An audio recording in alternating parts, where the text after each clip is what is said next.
All right, good morning, everybody. Thanks for being here. My name is Telmo Sampaio. I am a program manager with the Azure CAT. That's the customer advisory team at Microsoft. More specifically, I work in there in a team called Patterns and Practices.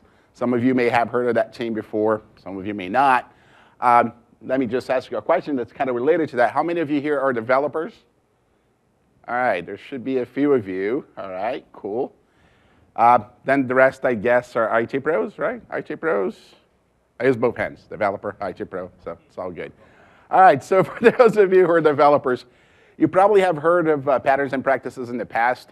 We created the enterprise framework that some of you have used, the application blocks, right? The enterprise library in .NET that some of you may have used in the past. We're still kicking, creating content for developers and now IT pros as well, more specifically related to Azure. And I'm here today to talk about some of that work, but also to talk about how you can run bash scripts in Windows 10. How many of you are running bash on Ubuntu on Windows today? Okay, I got a few, all right, that's good. All right, so those of you who are using it, hopefully you're gonna see something new here. Those of you who have never seen it, this is the right place to be. Haven't used it, this is really where you should be. We're gonna be talking about a few things in here. First, we're gonna discuss why we're allowing you to run bash on Windows. You know, why are we doing this? Second, we're gonna talk about how that is done by using the Windows subsystem for Linux. You're gonna understand a little bit of how that works. And finally, I'm gonna show you how to use that and run the Azure CLI in bash. Right? And that's really where I'm going to be showing you some bash scripts. Actually, I'll show you one large script in there. Right? So let's start with the why. Why are we doing this? Right? Why should we run bash on Windows? So first of all, it's really related to you guys, response to feedback. Right? The Windows team opened up some feedback channels, and we heard things from customers like you, such as, hey, we want to be able to run Unix-like utilities in the Windows command prompt. Right? That was a very common feedback that we had. We took it a little bit further, but that's really what that was about. We want some improvement in the command prompt. The command prompt hadn't changed in about 25 years. So we wanted to do something special with that and bring some of that stuff that you guys were asking for. So those are basically the things that we wanted. Let's improve that console. Let's bring those Unix, Linux tools to Windows, right? It's really all about feedback. But why do I need those tools, right? Well, we don't live in a Windows-only world. We don't live in a Linux-only world. We live in a very mixed environment today. I see that every day at my job, right? When you see those beautiful stickers out there, Microsoft loves Linux, it's not just a sticker, it is the truth. We use it every day. I see Linux every day in my life. One of the reasons is because we work with a lot of open source projects. And when we do that, a lot of those projects have some dependency on Linux features. In Azure CAT, when we're creating what we do today, which is a lot of guidance around Azure, we look at that from the point of view of how our customers deploying this. They could be doing this from a Windows computer. They could be doing it from a computer running Linux, a Mac computer, and we want to be able to give them the same experience, no matter what their device is. So that means that we have to deal with both Windows and Linux.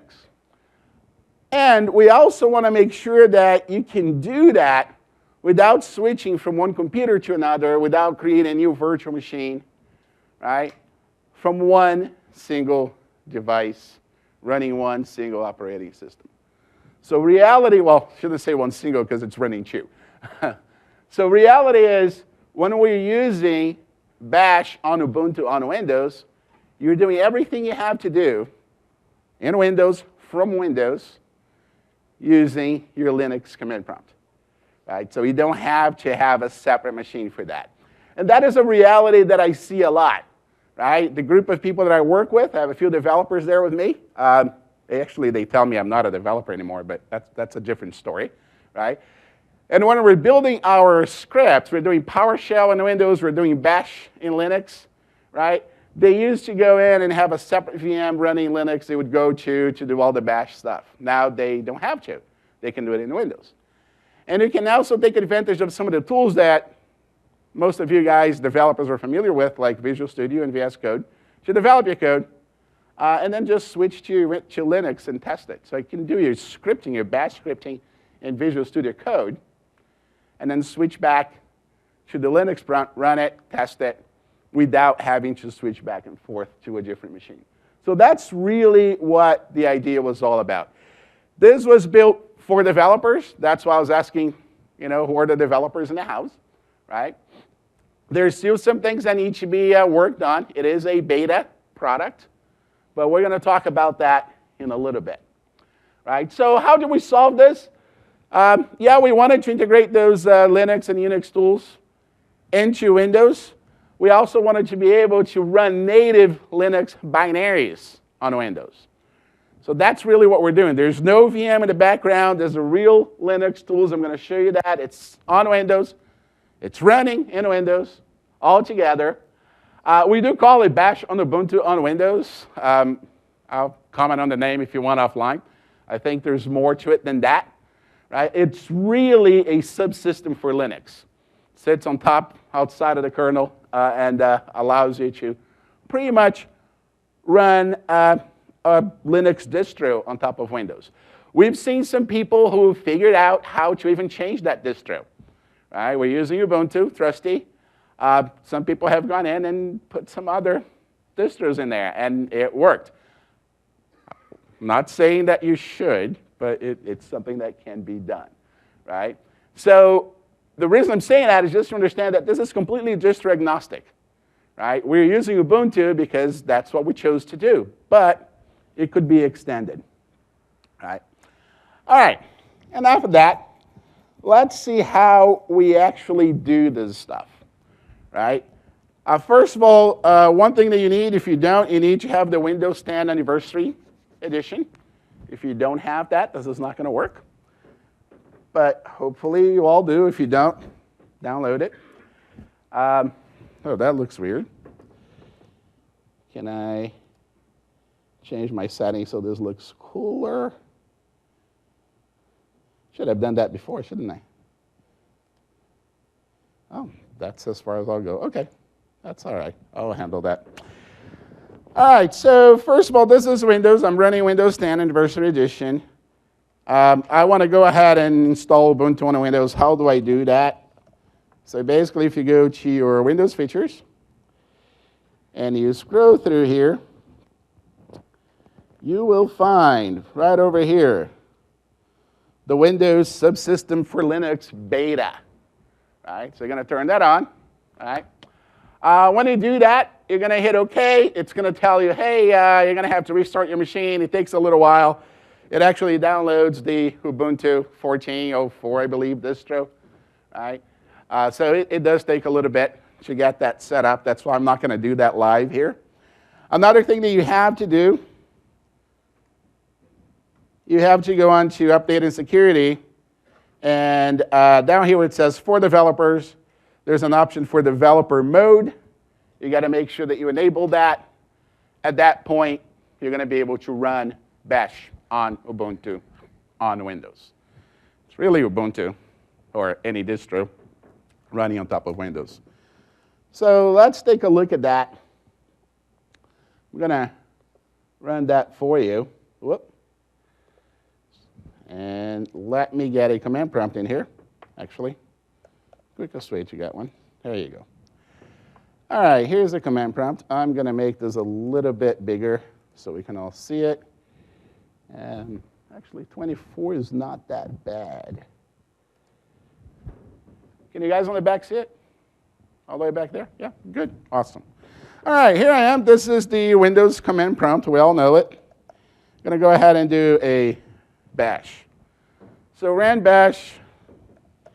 Right now, I'm actually running an Ubuntu shell. All right. Whoa, OK, Ubuntu shell. Is it really Ubuntu shell? Let's see. Can I do an ls in here?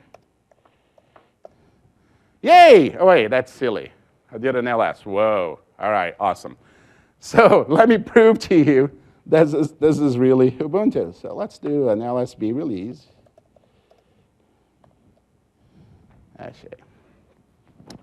All right, look at that. This is Ubuntu 14.04, trusty. So yeah, it is running Ubuntu. It's not Windows. There's nothing crazy going on in here. Well, there is a lot of crazy stuff going on in here. But it is Ubuntu. It's running on the same computer that I have running Windows right now. It's running on top of Windows. But it is pure Linux in here, right? You can see that when I did my ls in there, we saw the Linux file structure. That's what that looks like, right? We see that there are some attributes in there to those files that are specific to Linux that don't exist in Windows. The way this is happening is in the back end, we're using the NTFS file system, and we're using extended properties to make sure that those things are created for Linux, right? So we're extending on top of it. A couple of things you need to know about that, because that's the way this is done today. There's no specific file system separate for Linux. There are some performance issues that you have to consider, right? Today, when we're writing to a file, we're actually writing twice, the file and the extended properties. So there's a little bit of a hit on performance. We're working on that. That should get better soon, right? Like I said, it's beta, so it's going to get better. And the main reason for me to bring that up is those of you looking at this and saying, hey, I can go ahead and run Apache right now. You can. It will work. We don't recommend it.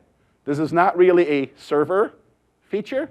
This is really a Linux. We want to see it as a client, right? We don't want to see it as more of a developer environment for you, for those people that need to work in both Windows and Linux at the same time and don't want to go out and do other things.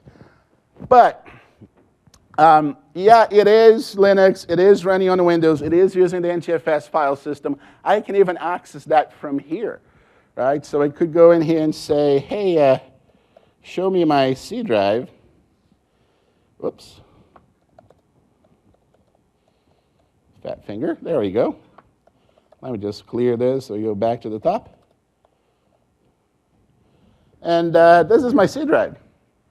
Notice that there's some files in here where the attributes are kind of messed up. Look at the swap file. It's like, whoa, I don't know what this is, right? Because you need to be a Windows admin to get there. So that's what's going on in there. But yeah, I actually see the Windows file system. I can navigate through this, create files, and then switch to Windows. I'll see them. It's all good. It's all NTFS in the back end anyway, right? All right, let me show you that this is really Linux a little bit more. I'm going to do that a few times. Let me try using less. And let me get some CPU info here. And you can see this is Linux. It's running on an Intel processor. So it actually has access to the underlying hardware. Not all of it, right? There's still some things that need to be worked out. Some of you who've been using this for a while, you know that if you try to get access to things like the networking stack, like if I do an ifconfig, it says, hey, I have no idea what this is, right? This is something we're working on. Networking is a little bit more complex. Linux handles ports differently, sockets differently than Windows does, right? So there's going to be a little bit of time in there for that to work. Doesn't mean that you don't have network. You do. Right? You can access things through the network from this Linux environment. As a matter of fact, I don't think I have the latest update. If you're not a Windows insider, you should become one. You got the daily builds. I think beginning of last week, there was a push out, and we actually have ping now. So you can ping, which you couldn't do the week before that, but that currently works. What else? It is Linux. I can install packages from somewhere. So there's a nice little package I like called Fortune. Oh, it's not here. All right. apt-get. And it's, yeah, it does work as Fortune. Because the actual package name is different, but, yep. Oops. Two things, sudo. And if I could spell install correctly, that would be awesome. And it needs my password. And you set that password up when you do the install. It will ask you for a password for your root here. So let me clear this up. Let me run Fortune. And whoa, that's a big one. Let me try another one. All right, better hope the life inspector doesn't come around while you have your life in such a mess. Okay, awesome. This is a silly game, actually, right? Let me actually take a look at this. Let me do something else. Let me do sudo. How many of you remember calce? Oh, a couple of you. All right, awesome. I feel like I'm getting old now. All right, so let me do fortune calce. It just makes the cow say something. So there you go. Woo, that's beautiful.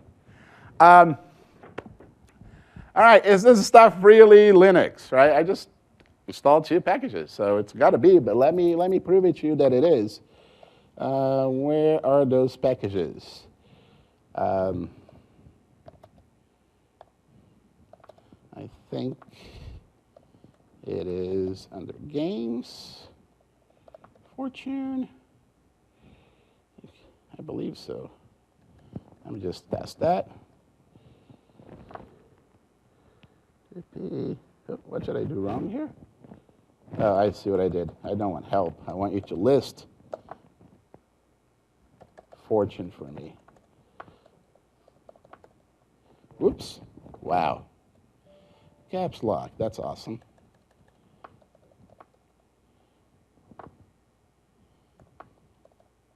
There we go. I forgot it's fortune-mod. Remember what I was trying to install? Is that it was a different name? All right, so there it is. It's under user games. There's fortune right there. Let me run this. User games fortune. And I don't think I need sudo for that. All right, if you take a look at this, look at the OS, Unix, System 5. Great. Keep going down here a little bit. You're going to see that it is a 64 bit app running in Unix, well, Linux really, right? It is a 64-bit Linux binary. So this is not some kind of Win32 process. This is actually running Linux, right? It's the real thing. We're even going to create a little app in a little bit. Well, not really an app. Create a little piece of Unix code in there. All right, let me show you something else. There's a nice little utility that I like as well called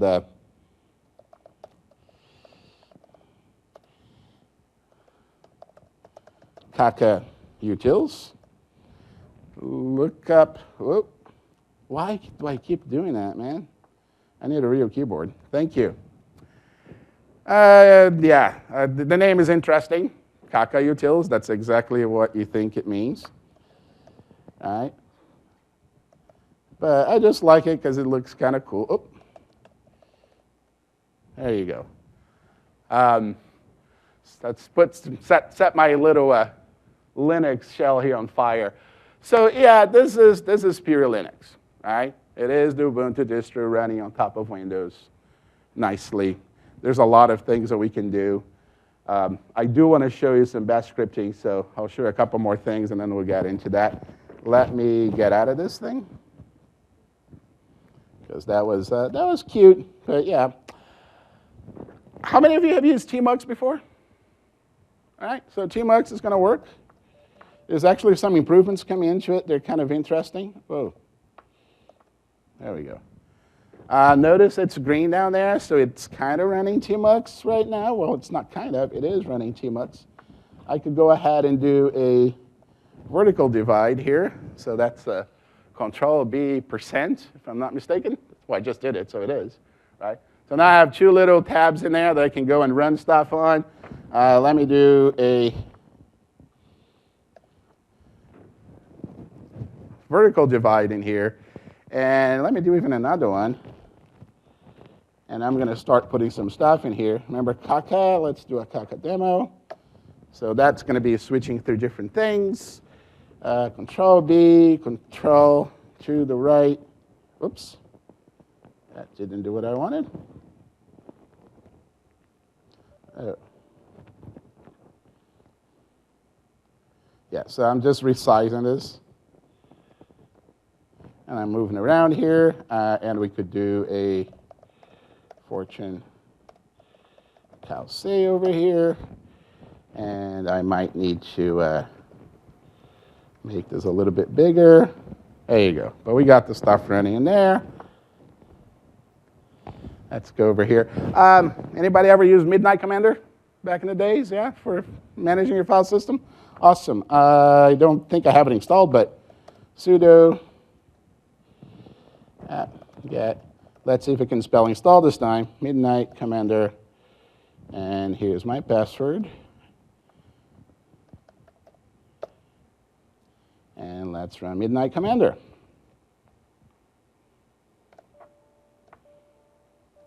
Whoop. Ta-da, there you go, Midnight Commander running. Yay, exciting, right? So yeah, all those little Linux tools, they run here, right? There's nothing that's Windows related happening in here at all, right? Huh? You can SSH from it. I have to check if you can SSH to it. I believe, I'm not sure you can yet. I'll have to check that.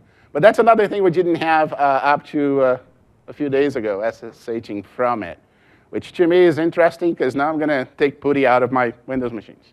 I can just open this and SSH. A couple of other things that I've seen people do and then not quite understand what was going on. You can run a daemon in here, right? So it's a little service running. If you close the command prompt, you're literally shutting down Linux. So your daemon is not going to be running. Just be aware of that, right? So if you're doing that, make sure that that Windows is up and running. All right, what else can I show you here? Let's, we did that. I'm okay with that. Let's do a little bit of crazy stuff. Some of you said you're developers, so let's see if you like this kind of stuff. Let me go over here, and I believe I have a demo folder. And in this beautiful demo folder, I have an amazing piece of C++ code. Yeah, I just used VI. Vim. Isn't that awesome? Yeah, I'd rather use Visual Studio Code, but you know, this is a quick one. All right, so this is a very, very simple Hello World app written in C++, right? I'm just going to get out of here because I really don't mind it, so I'm going to quit it. So yeah, Vim, it works. Right, let me compile this. So I'm going to go ahead and do a G++ hello.cpp. Hi. What is that? Oops. What did I do? Oh yeah, that show. Thank you very much. Hi. And let me take a look at this now. I got something called hi. I run it. And it says, nope, of course. I keep forgetting what I'm doing here. All right, there you go. Hello, world. Yay. Awesome. So yeah, it is pure Linux, as you can see. It's pretty, right? You believe me it's Linux now? That was just me trying to prove that to you. All right, it only took me 20 minutes. All right, that's not bad. I have to check. I'm not, I don't think we're thinking about that yet. About NFS. Yeah. So I'll leave this here for now. Actually, I'll close it. Let's talk about a few other things related to this that are important. So we had our little demo. Yep. Zoom slideshow, go over here. All right, so this is all running on this Windows subsystem for Linux that I mentioned. This is purely user mode Ubuntu running on top of that subsystem that's in the kernel. Basically what that does is it translates the syscalls that come in from Linux to the Windows kernel. Right? So that's really what that Windows subsystem does. And there are things that you can do here that you can't do in Windows. For instance, fork. You can't really do that in Windows, but you can do that under your Ubuntu shell on top of Windows. Not every Linux syscall has been translated into the kernel yet. So we can see, you can actually look at GitHub. We have a list of issues in there that you can add to, and you can say, hey, we need this. Right? So if there's anything that you find that's not there, let us know. Right? We're working to actually increase that. And it is increasing on a daily basis. Right? Like I said, even simple things like ping that weren't there are there today. Right? So we're looking at that and we take it very seriously. What works, what doesn't work, I just showed you that a lot of your tools that you like using, they will work. So Bash, apt-get, Git, Ruby, Node, Ruby, right? So all that will work. There are some networking features that don't work. So we saw that I couldn't do an if config, cannot do a trace route.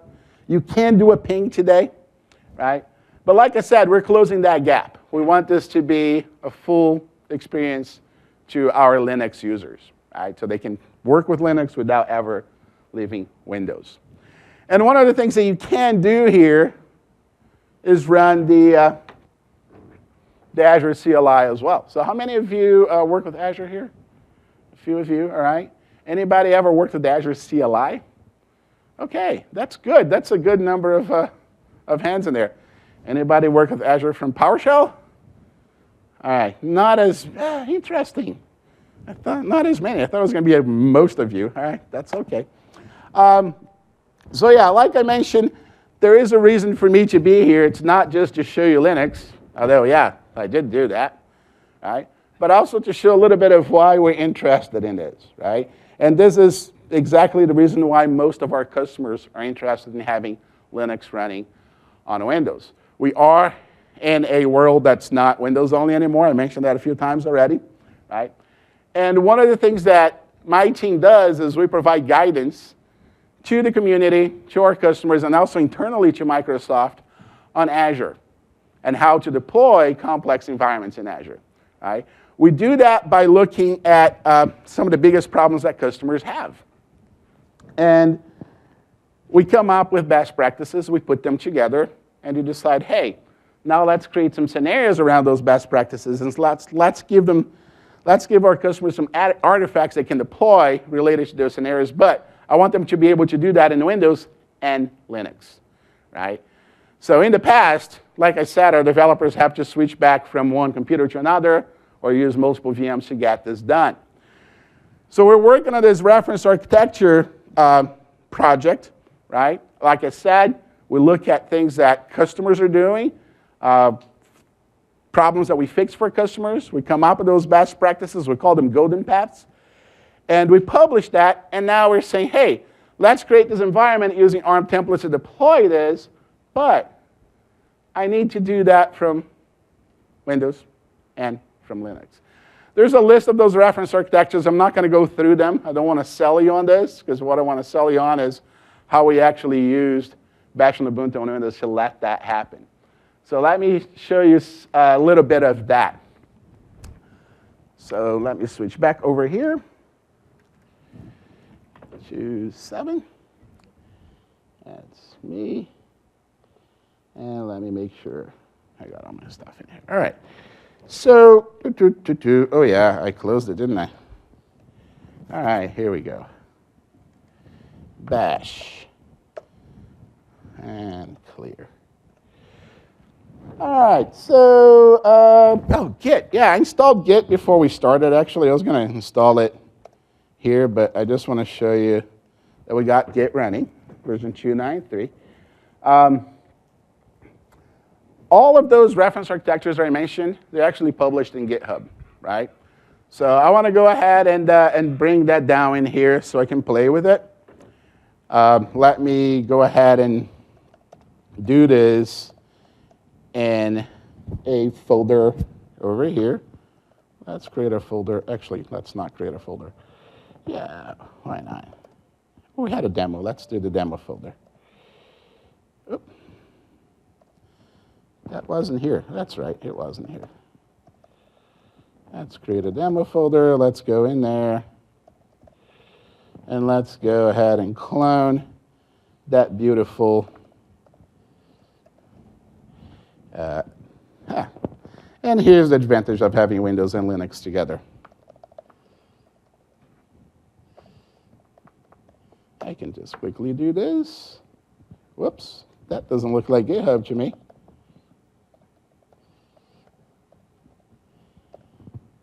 That does. All right, so let me get the reference architecture. Let me go back and do this. All right, so cloning that. So we got that going. Let me take a look at what I have in here now. There's a reference architecture. So tab completing works. It is Linux. What else? What else do I have in here? Let me get the multi-VM guidance.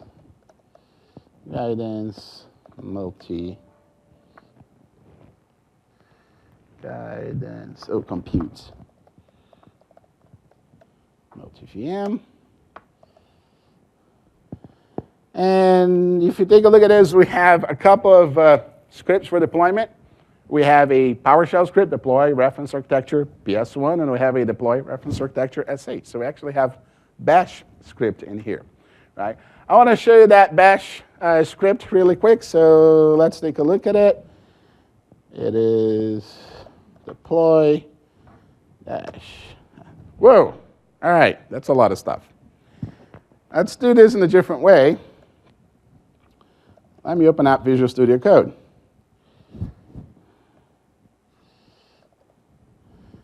Again, like I said, the advantage here is really having the two worlds together, right? So I'm in Windows, running VS Code. I'm going to go ahead and say, let's open that folder. And it's already open for me, actually, but I created a demo folder, reference architecture. Let's do that one. All right. And make sure that you guys can see this. And we're taking a look at that guidance multi-VM. All right, and we have this deploy sh. So look at that. Hashbag, bean bash, got a couple of variables in there. All right.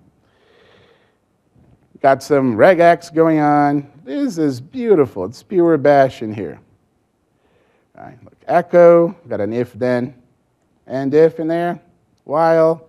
So yeah, this is all bash script. Right. And it is using the Azure CLI here to actually deploy some stuff to Azure for me. Saying, hey, I'm going to deploy a virtual network. Here's the deployment to run. I'm going to deploy some virtual machines. I'm going to deploy some security groups. Right? And it gives us some output. So, all right, how do I actually use this? Right? Well, first of all, I have to, I'm not going to change anything in here. I'm just going to leave it as is. I'm going to have to go back to bash, and let me clear my way here really quick because this is crazy. Let me go ahead and install the Azure CLI. I believe it's called Azure-CLI, npm install, yep. All right, so that will do that. Bum. All right, so that may take a couple of minutes. Well, shouldn't be that long, really. So while that's happening, any questions so far? Yeah? I see that there's syntax coloring and recognizing structure. Yeah, you can. Yeah. Yeah. Whoa, we got some errors in here. I think I know why. Because I forgot to put sudo in there. I usually just do a sudo -i and stay in there, but forgot to do that. That's my bad. My password is right here. There we go. Any more questions? Yes, sir. What is display set? Have you do anything with display if you have like an X server running on Windows host? So no, we don't support anything like that at this point. Yeah. Yes. One of the problems I've had going back and forth in Windows doing with Perl or Ruby is character and line speed, so they handle it differently. They do. That's very true. So you mix the stuff, you got some from one, some another. How does this handle that? Yeah. So. Oh yeah, I'm sorry. So here's saying that one of the problems it has when going back between Windows and Linux is how carriage returns are handled, right? Because they're handled differently in the two operating systems. So what happens when you do that? That is a problem. So tools like Code, when you're doing Bash, it understands that that's going to run in a Linux environment, so it fixes that for you, right?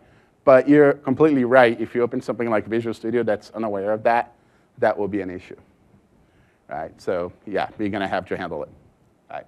Yay, look at that. We got it installed. So we got Azure, the Azure CLI in here.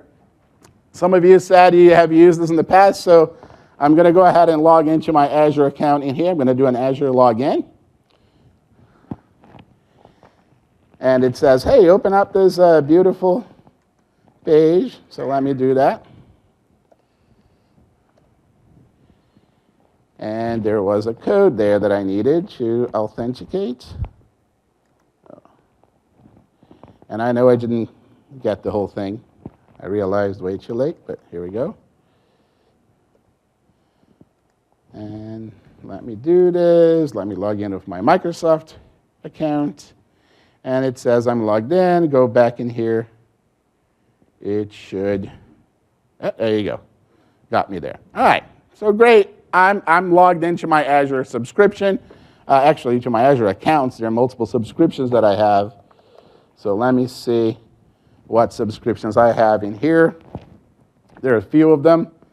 I'm going to take one of those beautiful subscriptions. I'll take this one, copy that, and I'm going to use that. So we had that beautiful deploy reference architecture S8. So let me go ahead and run that thing. Deploy reference architecture S8. All right. So trying to do that, it says, hey, there are a couple of options that you have to specify in here that I didn't. So I have to specify location, operating system type, and subscription ID. So again, this is something that my team created, right, to deploy an extra environment in Azure. This specific environment has multiple virtual machines running behind a load balancer. If you understand what that is, that's fine. If you don't, that's OK as well. In an availability group. And it could be running either Windows Server 2012 R2, or it could be running Ubuntu, depending on my OS type choice in there, right? And I have some parameter files that I could change to play around with this. I don't want to go through that because that's really JSON stuff for ARM templates, right? But I could go in there and say, I want to have 20 virtual machines, or 10, or 13, and this many storage accounts, if you know what that is, right? And then just save those parameter files and run this, and it will do that for me. But let me try to do this. Let me specify those beautiful parameters in here. So let me do a location. I'm going to say US East 2. It's probably the closest one to us. OS type. Let's do Linux. Oops. Yeah, I see what I did there. Thank you. Let's do Linux. And the subscription, I copied that one before, hopefully. All right, and do that. So it's going to run that bash script. It's going to echo out some stuff and tell me, hey, I'm deploying this to Azure. There were some errors. That's awesome. US East 2 is not available for resource group. OK. It's East US 2. All right, so awesome. At least we got something that was helpful. I should know that, actually, because I do this all the time. I normally don't deploy anything in East US. That's my excuse, by the way. I usually do Central US. And yes? Oh, that doesn't work. OK, I'll repeat the question. Just.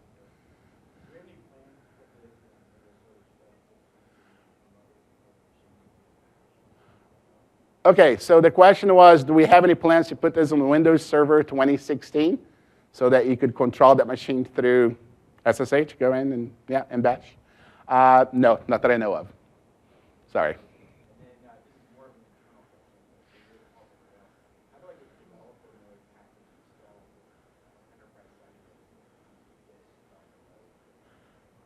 So let me repeat the question for understanding. How do you get developer mode packages for what? For Windows 10. Enterprise. Okay, I'll take that offline with you because I'm not sure there's an answer to that. I have the anniversary edition on mine, but I don't think I have the same MSIT image that you might be using. So well, I can take that offline with you. Yeah, awesome. Yes?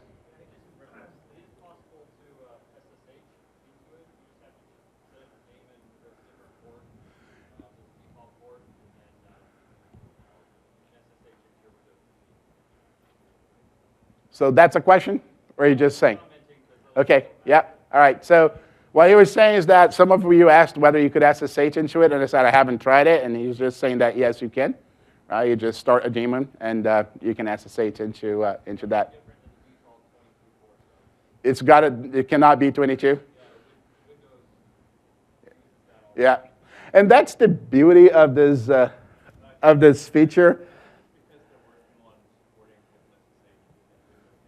Okay, okay. So what this gentleman said is it's probably because Windows is trying to implement OpenSSH natively. So that's why I have to run a different port. But the beauty of this that I've seen, and you know, I don't work in that product team, but I'm very close to them because we started using this when it was really early on. So we've developed a nice little bond there. One of the things that we were talking about last week that's amazing is how the community has embraced this and how you guys are doing so many crazy things with this. This is not supposed to have any kind of X Windows support. Some of you have been able to do that and implement a GUI on top of it. We don't support it, but we've seen people do it, right? Some of you got other distros of Linux running on this. Again, we didn't even tell you how to do it. So some of you just figured out where that distro lived and like, hey, if I just put a distro in here, it should work. And guess what? It did, right? So that's the kind of stuff that's really interesting that we like seeing. And like I said, we need that feedback from you as well to make this better, right? Any more questions? Yes?